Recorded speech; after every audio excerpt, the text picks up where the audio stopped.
What is going on, guys? In this video, I'm going to be showing you how to register a domain name using AWS. So here I am in the AWS Management Console. If this is your first time on AWS, you need to register for an account first, and I'll put a video that I have that walks you through how to do that in the description section below. But once you log into your account, you're going to want to go to the Find Services section here and type in Route 53. And Route 53, as you can see here below, it's a scalable DNS and domain name registration service. Like it says, it lets you register domains. It also has features that allow you to create endpoints so that you can route users to certain applications if they hit a certain endpoint. But we're not going to get too much into the details of Route 53 here. I'm just going to show you how to create your domain. So once you get to the dashboard page here, we're going to go over to the left where it says Registered Domains, and we're going to click on Registered Domains.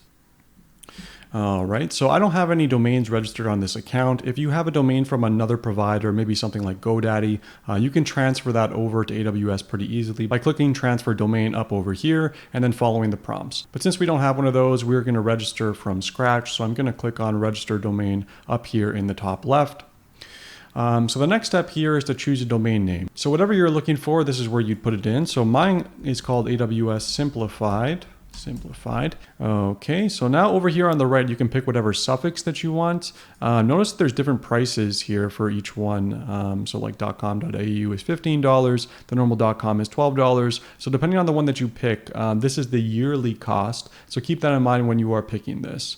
I'm just going to leave that as .com right now because when you click on check here, it's going to give you a list of domains that are available. I happen to know that, AWSsimplified.com is already unavailable, so that sucks for me.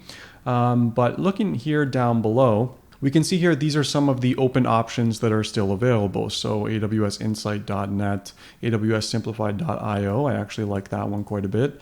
Another option is AWSsimplified.net. So I'm actually going to go with IO, and notice here that it's actually $39 per year, as opposed to something like AWSsimplified.net. That one is only $11 a year. Now, once you decide the combination of your domain name and your suffix, you're going to go ahead and click on Add to Cart. Now, over here on the right, it's just going to ask us if we want to sign up for 1 year or more years. I'm just going to sign up for 1 year here. I don't see the benefit of doing it for more than 1 year at this point. Now we're going to scroll down and go ahead and click on Continue.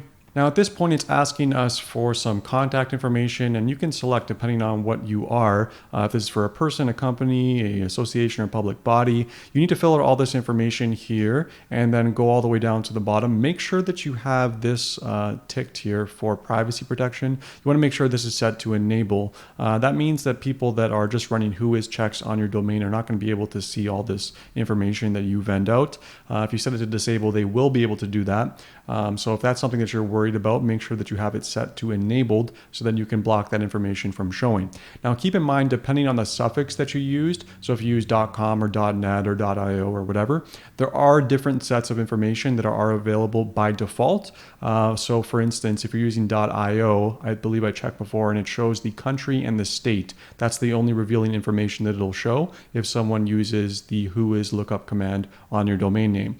So keep that in mind. Now the one thing that I want to share with you is that if you're worried about that, I have a website here that shows you the information that gets vended out with the specific suffixes for your endpoint. So if you come to this website, I'm going to leave this in the description section below so that you can take a look at this. And you scroll down, mine is going to be .io, so I'm going to go to the I section, and then we go to .io.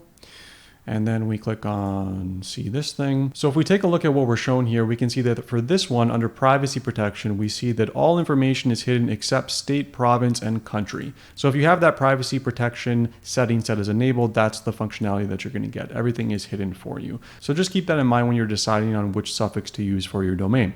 Let's head over back to the console now. So at this point, I'm going to go ahead and fill out all this different information here, and I'll click on continue and bring it to the next page when I'm all done. Okay, so I filled out all my information here and I clicked on continue at the bottom of the page. At this point, it's just going to show you some confirmation details about what you filled in the form. So down here under managing DNS for your domain, this is basically just telling you it's going to set up a hosted zone. We don't need to care about that right now.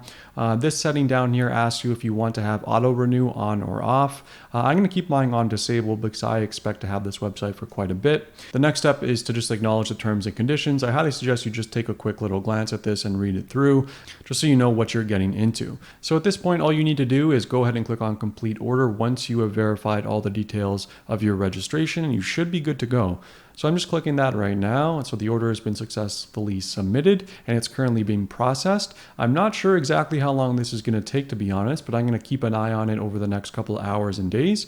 Now keep in mind when we're on the next screen here, this is basically telling us that you may need to do an email validation. So go ahead and check your email and click on that confirmation email if you received one. So in terms of next steps, what you'll probably want to do is create a website and host that somewhere. So I'm actually going to be releasing a video on how to do that and set up a WordPress website using AWS Lightsail. And when that's available, I'll put that in the description section below and also on the right here. So hopefully you enjoyed this video. If you did, make sure to check out the other ones that are on my channel. And as always, if you enjoyed it, please don't forget to like and subscribe so that you don't miss out on my next ones. Thanks so much, folks, and I'll see you next time.